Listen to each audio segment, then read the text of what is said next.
உறவுகளே, இது என்னென்னா ஒரு பழைய சோறை வச்சு ஒரு ரெசிபி செய்ய போகிறோம். அதான் வீடியோ.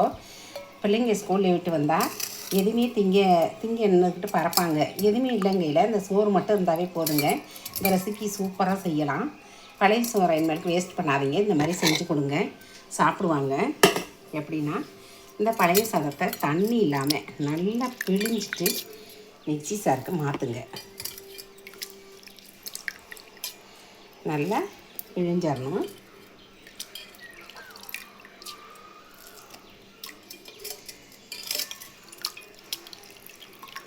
ஏன்னா தண்ணியோட போட்டோம்னா நம்ம அது எண்ணெய் குடிக்கும்.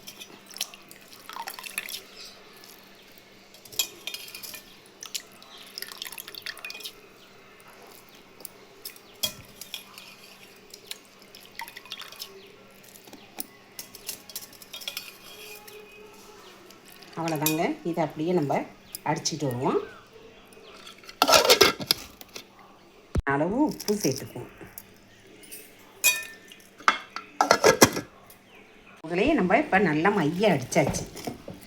இதை அப்படியே ஒரு பெரிய கிண்ணத்துக்கு மாற்றிக்கிங்க. எவ்வளோ கெட்டியாக இருக்குது பார்த்தீங்களா?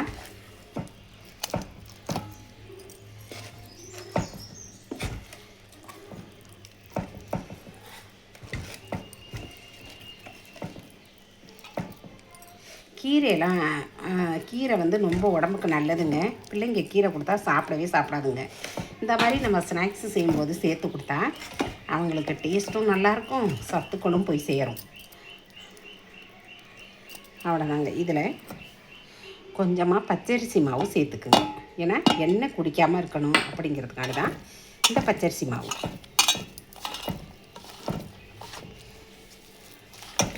இதை நல்லா மிக்ஸ் பண்ணிக்கிட்டு நைஸாக வெட்டின வெங்காயம் நல்லா குட்டி குட்டியாக வெட்டி 3 வெங்காயம் வச்சுருக்கேன், ஒரு பச்சை மிளகாய், அதையும் சேர்த்து நல்லா அப்படி பிணைஞ்சிக்குங்க. இப்போ முருங்கைக்கீரை ஒரே ஒரு கொத்து பறித்து கட் பண்ணி வச்சுருக்கேன், அதையும் சேர்த்து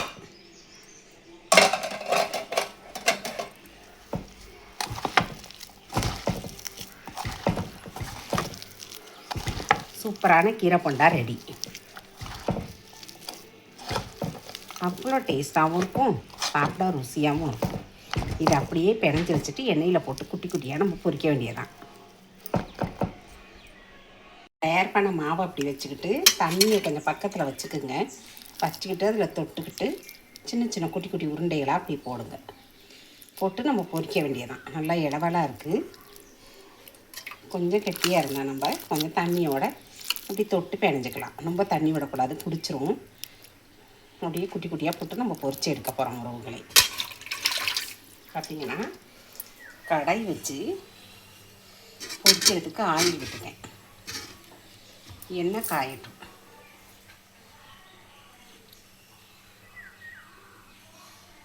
காயிட்டு நம்ம இப்போ போண்டாவாக போட்டு பொரிப்போம் குட்டி குட்டியாக.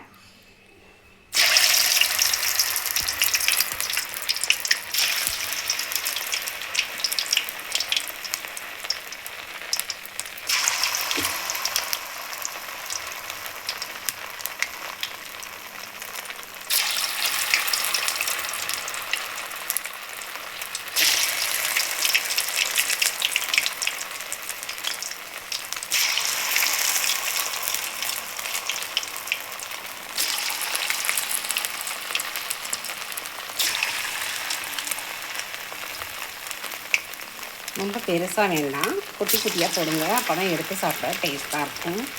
உள்ளே இருக்க வெங்காயமும் கிறிஸ்பியாக வெந்துருக்கு. அடுத்த சிம்மில் வச்சுக்கோங்க. எல்லாம் காஞ்சோடனே அப்படியே மெதுவாக செஞ்சு நம்ம பொரிக்க முடியும். திருப்பி போட்டு கிறிஸ்பியாக வந்தோடனே எடுத்துக்கலாம். உறவுகளே, வேகட்டும்.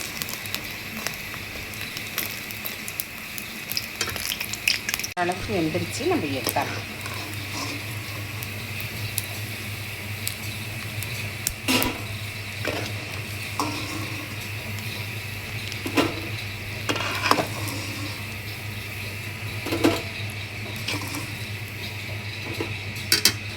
திரும்ப அது மாதிரி தொட்டு தொட்டு குட்டி குட்டியாக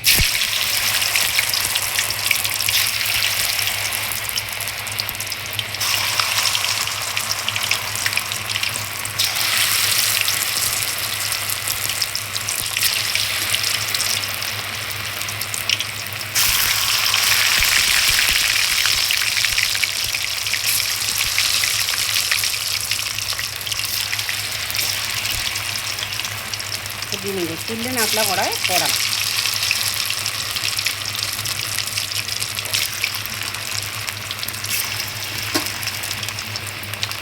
போண்டா எல்லாம் பொரிச்சாச்சு, கீழே வச்சு காமிக்கிறேன். 5 நிமிஷத்தில் பழைய சாதத்தில் செஞ்ச போண்டா ரெசிபி ரெடி. பிள்ளைங்க வந்தோடனே எடுத்து கொடுத்தா சும்மா மொறுன்னு எனக்கு உனக்குன்னு போட்டி போட்டு தட்டே காலி பண்ணிடுவாங்க உறவுகளை. இதில் சட்னி வச்சும் கூட சாப்பிட்லாம். ரொம்ப சாஃப்டாக இருக்கும் பாருங்கள். சவுண்டை பார்த்தீங்களா? சாஃப்டாக இருக்குது, நல்லா ருசியாகவும் இருக்கும். பழையத்தில் பண்ணதுன்னு இதை கண்டே பிடிக்க முடியாது உறவுகளே. நீங்களும் மறக்காமல் பழைய சாதத்தை வேஸ்ட் பண்ணாமல், எண்ணெயெல்லாம் குடிக்காது பாருங்கள். தொட்டவனே எண்ணெயும் குடிக்காது, செமையாக டேஸ்ட்டாகவும் இருக்கும். இதில் இரும்பு சத்து, கால்சியம் சத்து எல்லாம் சேர்த்துருக்கோம். வெங்காயம், கீரையெல்லாம் ரொம்ப சத்துக்களும் இருக்குது. குழந்தைங்களுக்கு மறைக்காமல் இதே மாதிரி செஞ்சு எப்போயாவது கொடுங்க. அடிக்கடி கொடுக்காட்டினாலும் எப்போயாவது கொடுங்க. அடிக்கடியும் கூட சாப்பிட்லாம். பழைய சாதத்தை வேஸ்ட் பண்ணிடாதீங்க உறவுகளை. இதே மாதிரி ரெசிபி செஞ்சு வீட்டில் உள்ளவங்களுக்கும் கொடுத்தோம் ஆசத்துங்க.